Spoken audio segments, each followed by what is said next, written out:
Chapter 7 On the House.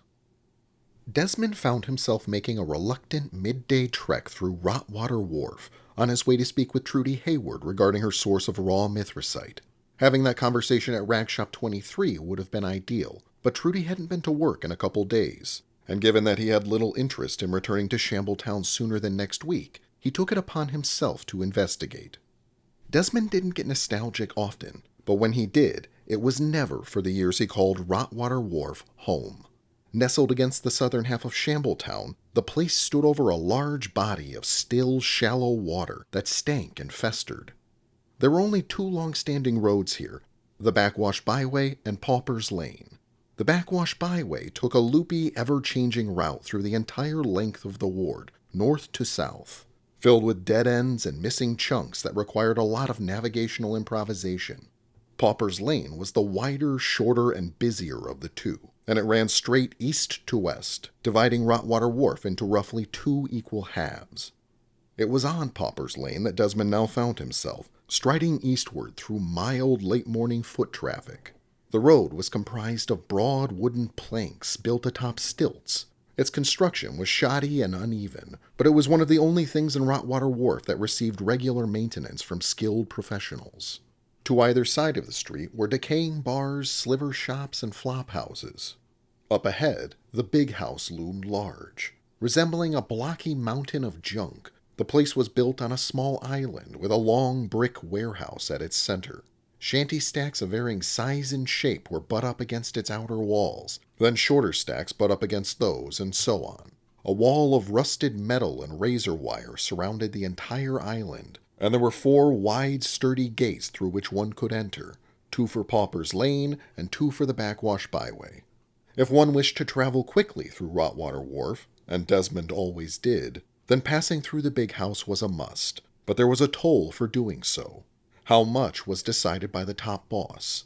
Desmond had no idea who that was at present, but few held the title for long, and fewer still if the tolls were too high. One of the longest-reigning top bosses only charged 2 pennies per ticket. Desmond couldn't remember his name, but the man was well loved, and he only lost the big house because someone as vicious and bloodthirsty as Samson Rathbone took it from him. As Desmond approached the gate, he spotted an ashcan man by the side of the road and stopped. "Halfpenny per stub," the ashcan man said, his speech rough and slurred. Desmond pulled a tin from one of his coat pockets and opened the lid, revealing a collection of cigarette stubs. "How much is a toll these days?" he said, counting. "Nickel a ticket, quarter for 4. "Right, 22, Desmond said, upending the tin into the man's ashy, outstretched palm. The man confirmed the count and deposited the stubs into an old coffee can that hung about his neck from a cord. Then he handed Desmond a dime and a penny. Desmond continued on, pocketing the penny. The line for the toll booth was short, and the wait passed quickly. "How many?" the attendant said when Desmond stepped up. 2, Desmond said. "You can get 4 for a quarter." "I'll just take 2. "Okay," the attendant said, reproving. Desmond paid, surrendered one of his tickets at the gate ahead, then entered the big house. He followed a wide corridor for a short distance until it opened up into a single giant room filled with hundreds of tents and shacks and throngs of people navigating the tangled web of crack-sized alleyways in between. If you needed anything in Rotwater Wharf, food, clothes, cigarettes, liquor, cheap trinkets, or whatever, this was the place to find it. At the center of the big house, a lofty tower of shanty stacks loomed over everything, its highest levels traditionally occupied by the top boss and company. As he made his way toward the southern gate, Desmond's gaze was periodically drawn to the tower, bemused as he reflected on his childhood dream of someday becoming top boss himself. Upon exiting the big house, Desmond continued south along the Backwash Byway, a flimsy, narrow path that wormed its way between a sweeping field of stilted shanties and garbage rafts. A maze of single-plank walkways were scattered throughout, and strands of smoke rose from countless bucket fires all across the horizon. As he journeyed on, Desmond contemplated his 50-50 split with Trudy, which came to 500 marks apiece for every 50-pound delivery of raw mithracite. 500 marks was a lot of money in Mudhaven, and that made it doubly so in Rotwater Wharf. If you weren't careful, spending too much money at once would attract unwanted attention. And that was the last thing this deal with the Hammerfells needed. Desmond came to a high point along the backwash byway, spotting the place where he and Sam had shared a garbage raft many years ago, though the area was nearly unrecognizable now. Ahead was a narrow 2-story pub on stilts that Sam mentioned in his directions, and a short ways past this, Desmond hung a left, descended a shallow set of steps, and followed a walkway that sat inches above the water's surface. He began asking passers-by if they knew Trudy Hayward. The first several ignored him, but eventually someone recognized the name and told him the way. As Desmond sought out the garbage raft that had been described to him, a familiar voice came from behind. Mr. Quick? Desmond turned to see Trudy standing there, holding a corked bottle of clear liquid. "Hey, kid, I was looking for you," Desmond said. How you know where I live? Trudy said. "Sam told me." Oh, what you doing here? "I heard you missed work a couple days, so I thought I'd come down here." That ain't my fault, Mr. Quick. Trudy said, stepping closer. That big storm a few nights ago come and messed up my home. Then cold and rain blew in, and Mara got sick. So I can't go diving since I had to fix the house and watch Toby. Okay, I just wanted to come And hey, you know what? When I get back, I swim twice as long for the next few days to make up. You don't have to do that. We still have our deal, 50-50, right? Desmond sighed. Yes, we still have our deal. Good. That's what you came to tell me for? No, I came to talk to you about something else. Oh, what else? Desmond looked around. This conversation required some discretion, and there were too many people mucking about nearby. "It's something I'd rather discuss in private," Desmond said. Trudy looked confused. "Where other people can't hear us," Desmond clarified. Oh, you'll come inside to talk. Mara and Toby won't tell no one. "Thanks, but I was thinking maybe we could go get some food. You hungry?" Yeah, I ain't had breakfast yet. "How about we get some burgers? My treat." My treat? "Means I'll pay for it." Wow, free burgers? I love free burgers. What I gotta do? "Just come with me for a bit. I gotta talk to you about something business-related." Oh, business-related. Let me go give Mara this medicine and tell her what. Then I come. Desmond followed Trudy to her garbage raft nearby and waited outside. He could hear her speaking to someone within, but he paid the conversation no attention, instead gazing westward at Shambletown and the rest of Mudhaven beyond. He remembered dreaming of what it would be like to have a home up on dry land, living in a place that didn't flood every time the river rose. And when he finally made it there, he'd felt like a king. For a time. But it wasn't long before his sights were set on newer, better places elsewhere. Desmond had played that pointless game for far too long. His thoughts were disrupted when Trudy emerged from her home. Mara's watching Toby now, she said. Where to, Mr. Quick? Desmond took Trudy to Burger Shed, a tiny food stall atop a rocky hill in Shambletown. It had a wide serving window out front and was run by Rosie Cook, a young woman with wide ears, bright eyes, and a bloody gray apron. Rosie exited Burger Shed through a side door and approached Desmond and Trudy's table. She set a third order of burgers down just as the second order was finished up. More burgers, Trudy said. She grabbed one from the plate and took a big bite. It was hot off the grill, same as the 8 she'd eaten before it. Between bites, Trudy would open her mouth and exhale, attempting to cool the hot, half-chewed food. Then once it was swallowed, she did the same thing with the next piping hot bite. Mr. Quick, Rosie said. Can I talk to you a sec? Sure, Desmond said, standing. I'll be right back, kid. Okay, Trudy said, mouth full. Rosie led Desmond back toward the stall. So, when I said you could eat for free, Rosie said, I didn't think the girl would end up being a bottomless pit. Right, I understand, Desmond said. However much the burgers cost, just take it from the payment on your next meat delivery.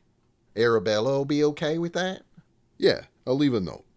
Okay, thanks.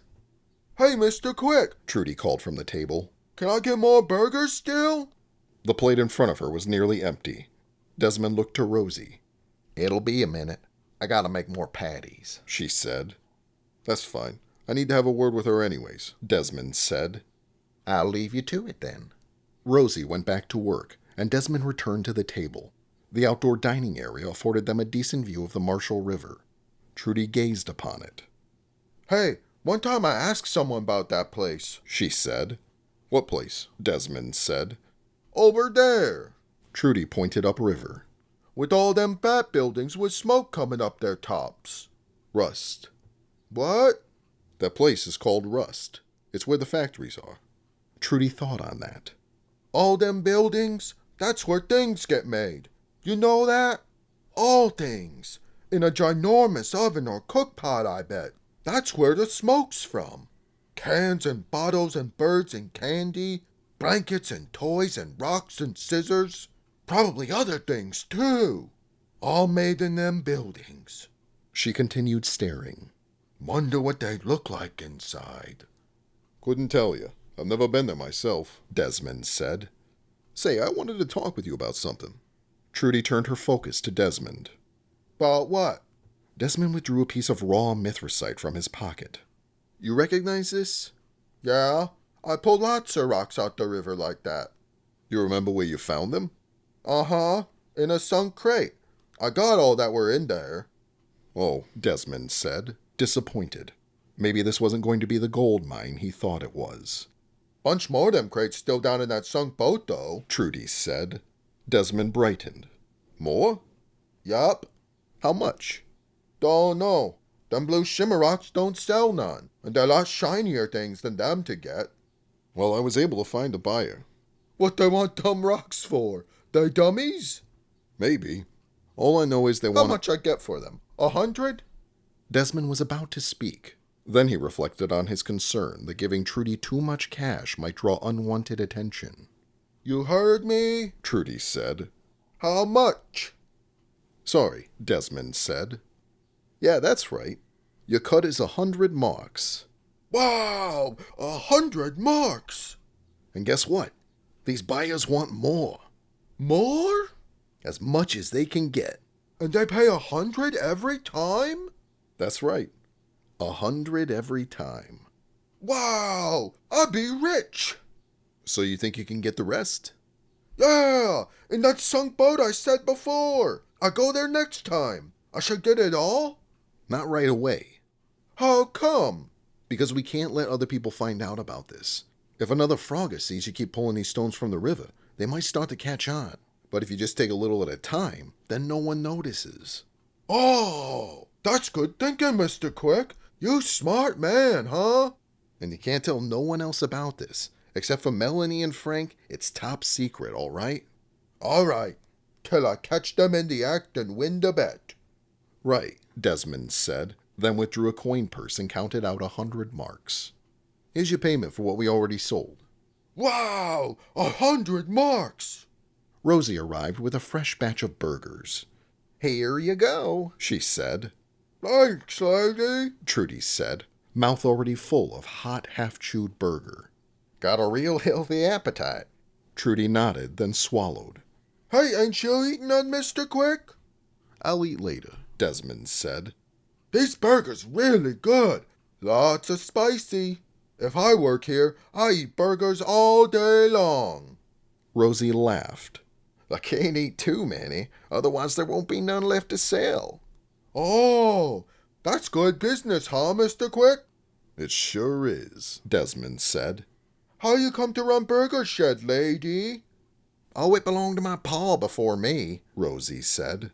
He's the one who started it, and he taught me how to make burgers, just like my grandma taught him and her folks taught her. Think we's all just born to it. Born to it, Trudy repeated, still eating but slower. Rosie excused herself, then returned to work. While Trudy finished her lunch in silence, she and Desmond continued to admire the view before them. After departing Burger Shed, Desmond made his way over to Rag Shop 23. In the back office, he spoke with Frank about Trudy and the raw mithracite, explaining that he would pick it up in 50-pound increments every week. Sure you don't just want me to handle it? Frank said. Nah, I'll do it, Desmond said. Between you and me, these stones are a little hotter than I thought, so the less people involved, the better. Sam's going to come with me on the next delivery. We'll offload anything left, but after that it'll just be... At that moment, the kid from the front desk burst into the office. Ernie, Frank said. what the hell are you... We got trouble. Constable's coming up the street. Ernie said. Frank was up in a flash. Where are they now? I don't know. There's a whole squad or something. They're all over the place. God damn it. Go feed poor Bob his dinner early and keep him quiet while I deal with this. Okay, Ernie said, then raced out. What's going on? Desmond said. Guess it's collection day, Frank said, scooting out from behind his desk. Surprise premiums the constables charge us. Premiums? Protection money. We pay protection money to Sid Friendly and the constables now? When the hell did that start? I don't know. Check the damn ledgers. I gotta get out front before they start tearing this shop apart. Desmond sighed. I'll come too. He followed Frank up to the front counter, and just then, 2 large constables swaggered in through the entrance. Both were about Desmond's age. The one he didn't know had blonde hair and a mustache. The one he did know was Paxton Shepard, a real piece of work from the old days, with eyes of steel and a nose that'd been busted up more than once. When he spotted Desmond, he grinned. Hey, looky here, Lou, Shepard said to his partner. It's Mr. Desmond Quick, big shot of Shambletown hisself. big shot, said Lou. Says who? What the riffraff and gutter trash like to call him down here. How you been, Quick? Ain't seen you in a hell of a long time. Oh, you know, I don't complain. How about yourself? Desmond said. Couldn't be better. It's collection day after all. Yes, sir, Frank said. Got your payment right here. Actually, why don't we let Big Shot here do the honors this time? What you think? Whatever you say. Cough it up, Quick. How much? Desmond said. Shepard didn't answer, which meant Desmond had to guess. He figured it was better to aim high than low, so he produced a coin purse filled with 100 marks and handed it over. Shepard peeked inside, then he scoffed, bringing his focus back to Desmond. Turn over a big sack of marks like it's nothing, Shepard said. Hey, you know me. Never been the fighting type, Desmond said. Ha! Ain't that the truth? Always been more the running hide type. Weak and lily-livered. The remark got under Desmond's skin, his heart pounding, temperature rising, but he kept it cool on the outside. Guess you could put it like that, he said. And now you just hide behind cash instead, huh? Shepard said. Buy your way out of brawls instead of running from 'em? Can't figure which is sadder, can you? Thinking it best to say nothing at all, Desmond shook his head. He took a few more quiet breaths, reminding himself that Empyreans paid to make their problems go away all the time. Then Shepard brought his big, ugly face closer. Guess what, Quick? He said. His breath reeked of unbrushed teeth and stale beer. You can't just buy your way out of everything. And with a sneer, he wagged his head back and forth slowly. Desmond tried to think of something to say, but before he could, wham! In a flash, Paxton Shepard's huge fist slammed right into Desmond's stomach. The wind was knocked out of him, and a shockwave of pain shot through his entire body. He fell to the floor, gasping for air. You just stay down there, Big Shot, Shepard said, then turned to Frank. Mason, you see my pop? Tell him I'm looking for him, and the longer he waits, the worse it'll be. Waylon ain't been around in a few weeks, Frank said, even. But I'll give him the message the next time he comes by. The constable withdrew a slip of paper from his pocket and set it on the countertop. Receipt, he said. After subjecting Desmond and Frank to a few heartbeats of menacing glares, Shepard departed, his snickering partner in tow. You all right? Frank said, pocketing the receipt. Yeah. Just make sure the kid don't see me here, Desmond said, laying flat on his back. Ernie won't come up here till I say otherwise. Shepard come around here regular now? Since all this hubbub with the last company started, yeah. But the premium's only 20 marks. How much you give him? More than 20, Desmond said, trying not to let it bother him. What's Sid got to say about it? What can he say? He stays friendly with the constables and they don't bother him. The rest of us are on our own. Frank sighed. When that son of a bitch moved up to Barberton, I really hoped it was the last we'd seen of him. Yeah, Desmond said. Nothing else came to mind. Oh, shit. Almost forgot, Frank said. What? Valerie King's back in town. Desmond sat bolt upright, and searing pain radiated from where he'd been struck. When'd she get in? He groaned. Couple weeks back. Stopped by the other day to say a quick hello, but also to mention she's looking for you. Me? Yep. Didn't say what it was about. Just come see her at... Oh, where did I put it? Frank fumbled through some drawers behind the counter. While he did that, Desmond got up from the floor. Here, Frank said, handing him a scrap of paper. Written in a clean, precise scrawl were the words, Grease Fire Inn, Grave Street, Broken Bottle Park. Here most nights, please come soon. V.K.